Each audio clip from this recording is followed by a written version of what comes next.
Assalamualaikum warahmatullahi wabarakatuh. Alhamdulillah rabbil alamin. Allahumma sholli ala Muhammad wa ala ali Muhammad. Pemirsa Khilafah News dimanapun Anda berada, salam jumpa kembali bersama dengan saya Aziz Rohman di program Kabar Petang edisi Kamis 19 Mei 2022. Insya Allah beberapa menit ke depan kami akan menemani Anda mencermati dan menelaah berita paling menarik dan paling populer hari ini bersama narasumber yang kompeten di bidangnya dan tentunya dari sudut pandang Islam. Baiklah pemirsa, inilah kabar petang selengkapnya.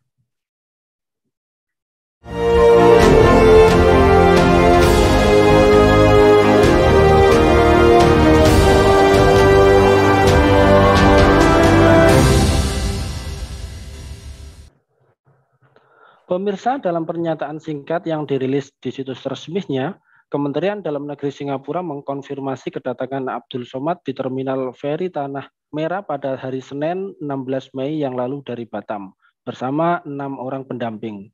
Kementerian Dalam Negeri Singapura mengatakan, Somad diketahui menyebarluaskan ajaran ekstremis dan segregasi yang tidak dapat diterima dalam masyarakat multiras dan multiagama di Singapura.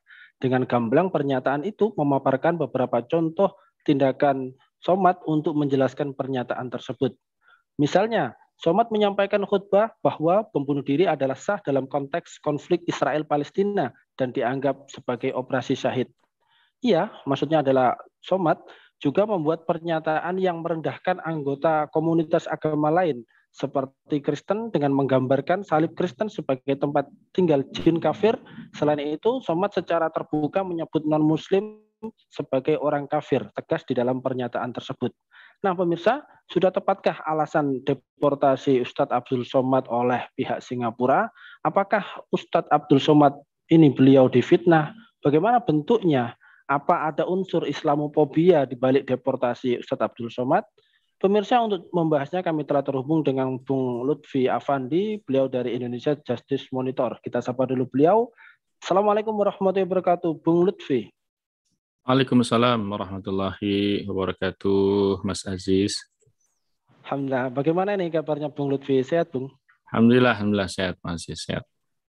Alhamdulillah baik, Bung, menyikapi terkait dengan pemberitaan Ustadz Abdul Somad ini. Sebagaimana kita ketahui ya bahwa pemerintah Singapura mengaku telah menolak kedatangan Ustadz Abdul Somad ketika beliau mengunjungi Singapura.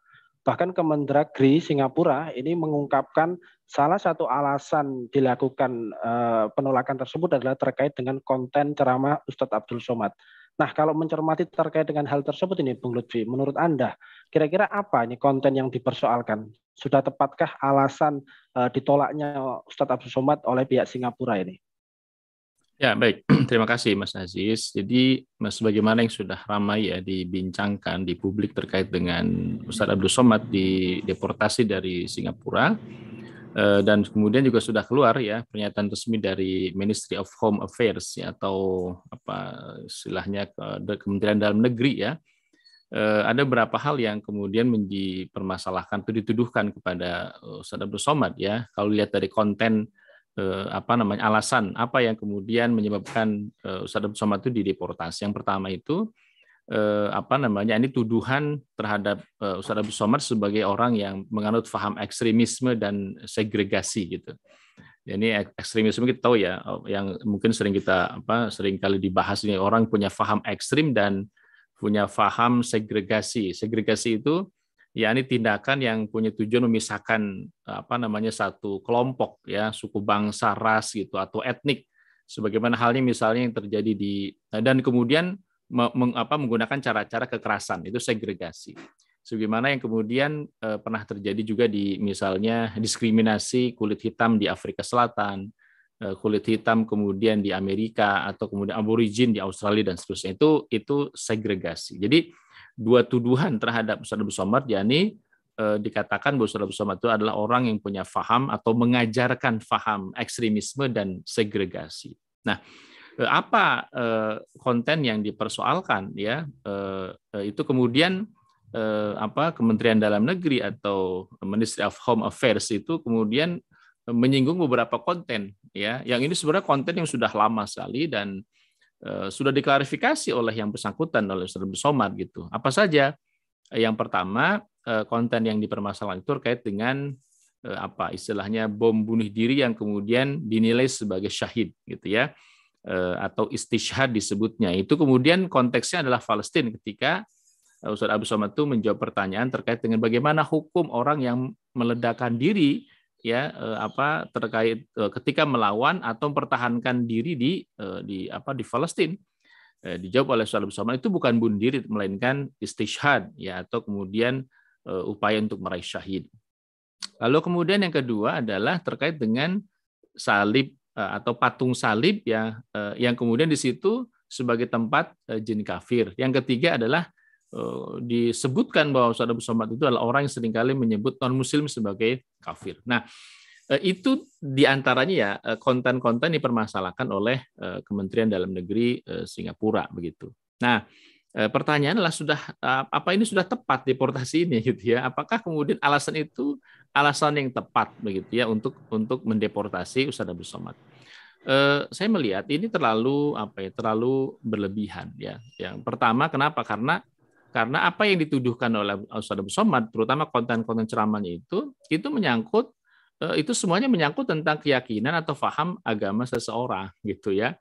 Yang juga kita lihat itu punya landasan argumentasi yang jelas, punya landasan argumentasi yang kokoh begitu ya.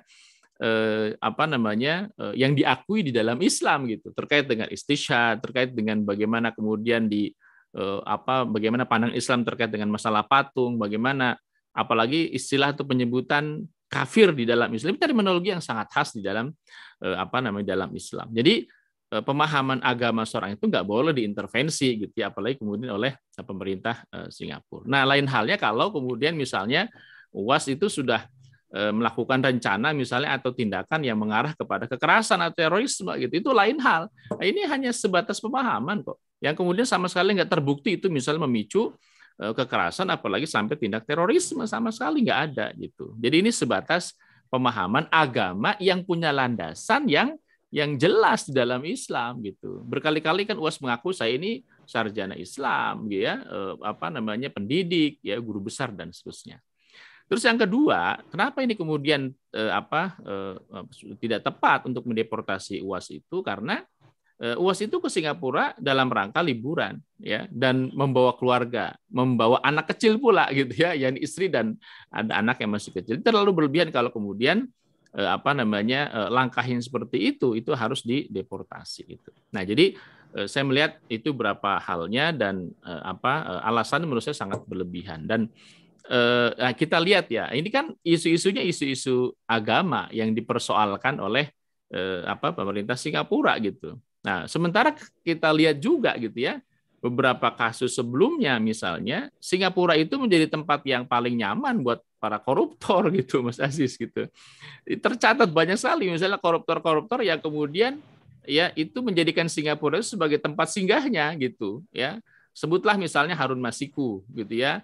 Dalam kasus suap komisioner KPU tahun 2020 yang lalu misalnya, itu kemudian ditengarai tanggal sekitar bulan Januari itu kemudian sempat mampir di Singapura. Kenapa nggak dideportasi? Kenapa nggak ditangkap misalnya? Atau kemudian Joko Chandra dalam kasus suap Napoleon Bonaparte misalnya, ya itu pernah juga ke Singapura. Nazarudin dalam kasus Hambalang, Nunun Nurbaiti misalnya dalam kasus suap deputi senior BI. Gayus Tambunan juga pernah mampir ke Singapura. Samadikun Hartono kasus BLBI, Anton Tantular kasus Bank Senturi. Itu semua hampir semua menjadikan Singapura sebagai sempat di Singapura gitu loh, di Singapura. Nah, itu udah jelas melakukan tindak kriminal ya, melakukan tindakan kriminal ya, korupsi gitu ya. Tetapi kenapa kemudian tidak dipersoalkan atau kemudian tidak dicekal atau kemudian tidak dideportasi misalnya. Nah, jadi saya melihat bahwa deportasi UAS itu sama sekali tidak punya alasan dan seolah kemudian punya kesan dibuat-buat. Demikian Mas Aziz. Ya, baik. Jadi kemudian Anda melihatnya ini seperti apa? Apakah ini termasuk di dalam kasus bahwa Ustadz Abdul Somad difitnah secara keji atau seperti apa ini Anda melihatnya nih, Bung Lutfi? Ya, Jadi ya bukan hanya di fitnah begitu ya, tetapi kemudian ini ada kezaliman di situ gitu ya, ada kezaliman di situ. Lebih tepatnya mungkin di fitnah dan di zalimi gitu. Kenapa di fitnah? Karena UAS itu dituduh dengan tuduhan yang serius, ya, ini ekstremis dan segregatif gitu loh. Jadi sementara kalau kita lihat istilah ekstremis, segregatif itu dua istilah yang punya konotasi yang buruk gitu. Nah, jadi betul kalau Anda mengatakan bahwa ini merupakan fitnah yang keji terhadap UAS gitu.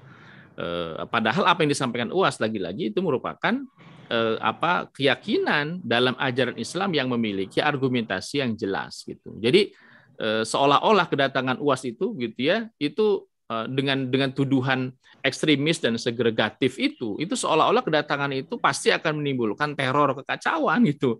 Padahal UAS itu datang ke Singapura itu membawa keluarga bahkan anak kecil gitu. Nah, jadi ini jelas ya merupakan fitnah ya terhadap UAS, bahkan kezaliman ya, bagaimana bisa misalnya seorang UAS dia seorang intelektual ya lalu kemudian diperlakukan seperti itu begitu ya di Singapura. Dan perlu diketahui juga bahwa UAS itu masuk ke Singapura dengan memenuhi syarat administrasi yang clear, yang jelas gitu ya. Sudah memenuhi berbagai macam syarat gitu ya, hanya karena masalah entah berita dari mana kemudian UAS sampai dideportasi gitu. Jadi ini jelas alasan yang dibuat-buat karena alasan itu menyangkut tentang paham keagamaan seorang dan juga apa pentingnya gitu, urgensinya kemudian Singapura itu mencermati seorang Abdul Somad juga gitu sampai kemudian dengan konten-konten atau isi ceramahnya gitu. Ya baik, ini kalau kita melihat di pemberitaan yang beredar, ini dikatakan bahwa Ustadz Abdul Somad ini tidak dideportasi, melainkan penangkalan. Meskipun di dalam pernyataan Ustadz Abdul Somad sendiri, beliau menyampaikan bahwa beliau dideportasi. Sebenarnya ini seperti apa ini? Yang benar yang mana ini? Bisa dikritisi begitu mungkin, Bu Lutfi. Ya itu kan bahasa halus saja, sama aja sebenarnya antara deportasi dengan penangkalan. Intinya mereka melarang masuk Ustadz Abdul Somad kan intinya itu gitu. Ini Ustadz Abdul Somad nggak dideportasi, cuma ditangkal. Ya apa bedanya gitu antara dideportasi dengan intinya kan beliau nggak boleh masuk Singapura, itu intinya gitu loh ya. Jadi itu hanya untuk menghaluskan bahasa saja, ditangkal bukan kemudian dideportasi, intinya sama menurut saya. Ya baik, lantas kemudian kalau melihat kasus ini, apakah di sini ada unsur Islamophobia ya di balik dideportasinya Ustadz Abdul Somad? Jika benar memang ini seperti apa ini bahaya dari Islamophobia itu sendiri, khususnya di Indonesia atau di Singapura atau bahkan di negeri-negeri kaum muslimin mungkin? Ya, jadi saya melihat memang ini sangat kental sekali dengan Islamophobia gitu ya. Kenapa? Karena semua alasan yang dikemukakan, semua reason yang dikemukakan, semua contoh yang dikemukakan itu adalah contoh-contoh terkait dengan keyakinan agama seseorang. Contoh misalnya yang pertama terkait dengan jihad di Palestina gitu ya. Yang dikatakan itu sudah diklarifikasi oleh Ustadz Abdul Somad sendiri terkait dengan jihad di Palestina yang kemudian misalnya bagaimana seorang yang meledakkan diri di tengah kondisi perang. Beliau menjawab bahwa itu bukan bunuh diri, melainkan itu istishhad ya, atau gerakan untuk syahid, gerakan syahid gitu ya. Dan ini konteksnya di Palestina atau wilayah perang, bukan di Indonesia atau bukan di wilayah-wilayah kemudian damai gitu. Itu yang pertama gitu ya. Jadi itu sudah dijelaskan oleh beliau sendiri dan itu punya landasan juga, sama seperti misalnya ketika kaum muslimin berjihad pada perang Badar, pada perang Uhud, itu kan sama gitu ya. Resikonya adalah mati gitu ya. Hanya bedanya dulu menggunakan pedang ya, pada saat sekarang misalnya menggunakan bom misalnya. Itu yang pertama. Jadi ini isu agama gitu ya. Yang kedua, dalam patung itu ada jin misalnya. Isu tersebut itu juga isu agama juga gitu. Yang Ustadz Abdul Somad itu menyatakan tersebut berdasarkan salah satu sabda Rasul Shallallahu Alaihi Wasallam yang intinya bahwa sungguh malaikat tidak akan masuk rumah ya dan masjid jika dalamnya ada patung gitu. Nah jadi beliau menjelaskan apa ada yang terkait dengan hukum ya. Apalagi yang ketiga yakni beliau dikatakan sering mengatakan non muslim sebagai kafir. Nah, ini juga sudah diklarifikasi, sudah disampaikan oleh beliau. Lalu mau disebut apa? Wong istilah di Qur'annya kafir kok. Bahkan di dalam Al-Qur'an itu ada Qur'an surah Al-Kafirun gitu loh. Itu disebut juga oleh Rasul Shallallahu alaihi wasallam. Nah, jadi kenapa ini mengandung unsur Islamofobia? Karena ya alasan atau reason yang disampaikan oleh pemerintah Singapura itu adalah isu-isu yang menyangkut tentang masalah agama. Dan agama ini yang spesifik Islam gitu loh. Spesifik Islam, masalah istilah kafir, ya, kemudian terkait dengan istishhad, ya, terkait dengan kemudian patung dalam pandangan Islam, itu semua isu-isu agama dan spesifiknya adalah Islam gitu. Nah, itu jadi kenapa saya sebut ini Islamofobia. Nah, kenapa? Karena pertanyaannya gitu, apakah misalnya kalau ini bukan Islamofobia, pertanyaannya apakah Singapura akan melarang orang-orang yang punya paham atau menganut LGBT misalnya, LGBT. Akan larang nggak itu orang punya paham LGBT ke Singapura? Saya yakin enggak. Atau misalnya orang-orang yang gemar minum khamr, minum keras, apakah dilarang masuk ke Singapura? Saya yakin enggak. Atau pezina misalnya, atau koruptor bahkan, dilarang nggak masuk ke Singapura gitu. Nah, jadi ini jelas saya ingin sampaikan ini Islamofobia karena apa? Karena isu yang dikemukakan untuk mendeportasi Ustadz Abdul Somad itu adalah isu agama, spesifiknya adalah agama Islam gitu ya. Jadi semua boleh tadi masuk kan, pezina boleh masuk, peminum khamr boleh masuk, LGBT boleh masuk, kecuali orang yang punya pemahaman ya atau orang yang mengajarkan Islam dengan cara yang benar seperti Ustadz Abdul Somad. Nah, jadi ini saya katakan ini sangat berbahaya sekali gitu ya. Kenapa? Karena nanti khawatir akan muncul persepsi ya jika pemerintah Singapura misalnya melarang Ustadz Abdul Somad dengan tuduhan ekstremisme dan lain-lain itu akan dianggap sebagai kebenaran atau standar kebenaran gitu ya. Dan orang yang punya faham ya memiliki paham seperti Ustadz Abdul Somad itu akan disalahkan atau dipersalahkan. Jadi sangat berbahaya gitu loh. Jadi akan jadi standar orang bermasalah.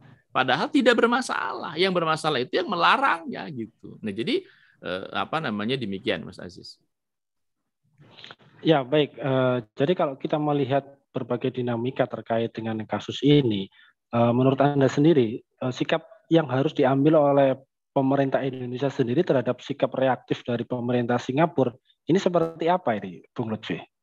Ya, baik Mas Aziz. Jadi gini, Indonesia itu bangsa yang besar. Ya, sebagai bangsa yang besar tentu mestinya pemerintah Indonesia itu harusnya protes keras ya terhadap perlakuan imigrasi Singapura terhadap Ustadz Abdul Somad gitu. Diakui atau tidak kan Ustadz Abdul Somad itu adalah representasi ulama, tokoh, cendekiawan muslim, intelektual yang punya banyak pengikut, yang punya banyak muhibbinnya, para pencintanya gitu. Maka perlakuan yang tidak baik terhadap Ustadz Abdul Somad sejatinya itu menampar muka bangsa Indonesia gitu, yang kemudian mayoritas beragama Islam gitu. Dan ironinya ini dilakukan oleh negara kecil seperti Singapura yang afiliasinya jelas kepada negara-negara kafir Barat gitu. Nah, jadi menurut saya ini menyangkut tentang marwah bangsa yang kemudian mestinya pemerintah itu marah karena ada warga negara ini diperlakukan begitu rupa, kecuali kalau kemudian pemerintah Indonesia setuju ya dengan perlakuan Singapura, itu lain hal gitu. Mestinya tadi ini Indonesia untuk menjaga marwahnya, ini ada anak terbaik bangsa yang kemudian diperlakukan begitu rupa, ya mestinya Indonesia menyatakan nota protes kepada pemerintah Singapura gitu. Kecuali saya katakan kecuali kalau kemudian antara pemerintah Indonesia dengan Singapura memiliki pemahaman yang sama, itu lain hal. Ya, baik Bung Lutfi. Ini kalau kita melihat dari pemberitaan juga, ini Ustadz Abdul Somad beliau juga pernah mengaku ya bahwa beliau mengalami kendala ketika memasuki beberapa negara. Misalkan beberapa tahun yang lalu ya, ketika beliau mencoba untuk menyambangi Timur Leste ya, beliau juga mengenang waktu itu beliau sempat tertahan ini di bandara kurang lebih sekitar 1 jam. Sebab menurut informasi yang beliau terima, ada pihak-pihak tertentu yang mengirimkan faksimiles dari Jakarta yang isinya adalah menuding Ustadz Abdul Somad ini sebagai seorang teroris. Dan beliau juga mengaku ya bahwa pernah juga diusir di Swiss ya, ketika itu juga mendapatkan faksimal masuk dari Jakarta.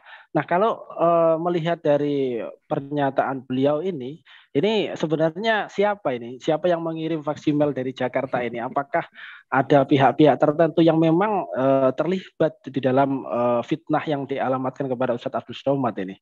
Ya, siapa yang mengirim fax itu? Ya, yang jelas itu bukan orang biasa. Ya, pasti itu bukan orang biasa, bukan rakyat biasa juga, gitu ya, bukan rakyat seperti kita. Sehingga kemudian pemerintah Timor Leste atau Swiss tadi punya sikap, oh iya ini saya dapat fax gitu dari someone gitu, nggak mungkin gitu. Jadi ini juga bukan pihak swasta pastinya gitu. Jadi bukan orang biasa, bukan rakyat biasa, juga pasti bukan pihak swasta. Ini pasti pihak yang sangat diperhatikan gitu ya, pihak resmi ini. Ya, bukan kemudian rakyat biasa, orang biasa, apalagi misalnya swasta, nggak mungkin. Ini pasti pihak yang punya kewenangan, Mas Aziz. Ya, jadi, sehingga diperhatikan oleh pemerintah Timor Leste. Ini government to government gitu ya, atau kemudian oleh pemerintah Swiss gitu. Nah, dalam kasus UAS ini juga publik ya sama juga. Ini bertanya-tanya sebenarnya gitu.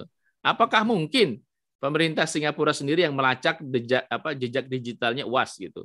Ya, apakah pemerintah Singapura yang kemudian mencermati seluruh ceramahnya UAS itu? Ya, apa kepentingan pemerintah Singapura sebenarnya gitu? Atau sebenarnya ada pihak Indonesia sendiri gitu loh. Jadi itu publik bertanya gitu, apa kepentingan pemerintah Singapura terhadap Ustadz Abdul Somad gitu ya? Sehingga punya kepentingan untuk memeriksa seluruh isi ceramahnya, melacak seluruh jejak digitalnya. Nah, ini mesti orang yang kemudian sangat paham tentang Ustadz Abdul Somad gitu ya, dan dugaan saya bukan orang Singapura yang melakukan itu gitu. Ya, baik Bung. Terakhir Bung, melihat dan mencermati terkait dengan kasus ini, sebagai umat Islam khususnya di Asia Tenggara, ini kita harus bersikap seperti apa ini di dalam menyikapi hal ini? Ya, perlakuan pemerintah Singapura terhadap Ustadz Abdul Somad itu ini harus ditolak, ya, harus dikecam, ya, dan dijelaskan di mana kekeliruannya gitu. Seperti yang kita lakukan saat ini dan juga harus dilakukan oleh kaum muslimin yang lain gitu. Kenapa? Ini agar tidak menjadi presiden buruk gitu, bahwa ulama yang menyampaikan ajaran Islam dengan benar itu justru dipersalahkan. Apa yang disampaikan Ustadz Abdul Somad itu ajaran Islam, merupakan bagian dari ajaran Islam. Nah, jadi kemudian jangan sampai nanti dipersalahkan, jangan sampai jadi presiden buruk bahwa statement begitu tuh salah, keliru, sehingga orang nanti akan sulit bicara yang benar gitu. Kenapa? Karena takut dicekal, karena takut ini itu dan seterusnya gitu. Nah, ini yang nggak bisa dibiarkan, ini harus ditolak, dilawan gitu. Nah, lagi-lagi ini nggak boleh terjadi gitu. Ulama yang kemudian menyampaikan ajaran Islam dengan benar itu seharusnya dihormati, dilindungi, bukan malah dipersalahkan, bukan malah dipersekusi gitu. Nah, kita khawatir nanti akan menjadi presiden buruk sehingga orang itu nanti akan takut bicara yang benar. Kenapa? Karena takut dideportasi, takut kemudian dipersekusi dan seterusnya gitu. Jadi sikap kita jelas harus menolak ini ya, sikap pemerintah Singapura yang arogan ya. Kita harus mengecamnya dan menjelaskan ya hakikat kebenarannya agar tidak menjadi presiden buruk bagi siapapun, bukan hanya Ustadz Abdul Somad gitu ya, sehingga kemudian konten-konten agama yang benar berasal dari ajaran Islam dipersalahkan. Nah, ini tentu sikap kita harus demikian. Demikian Mas Aziz. Ya, baik Bung Lutfi, terima kasih, ini penjelasan yang luar biasa. Terima kasih sudah hadir di Kabar Petang pada edisi kali ini. Insya Allah nanti kita ketemu lagi di lain waktu dan juga di lain kesempatan. Assalamualaikum warahmatullahi wabarakatuh, Bung Lutfi Afandi. Waalaikumsalam warahmatullahi wabarakatuh.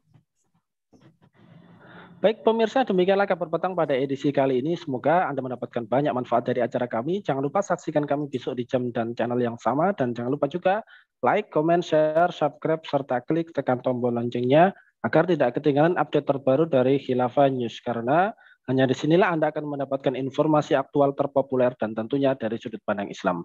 Akhirnya saya Aziz Rahman beserta seluruh kru yang bertugas undur diri. Wassalamualaikum warahmatullahi wabarakatuh.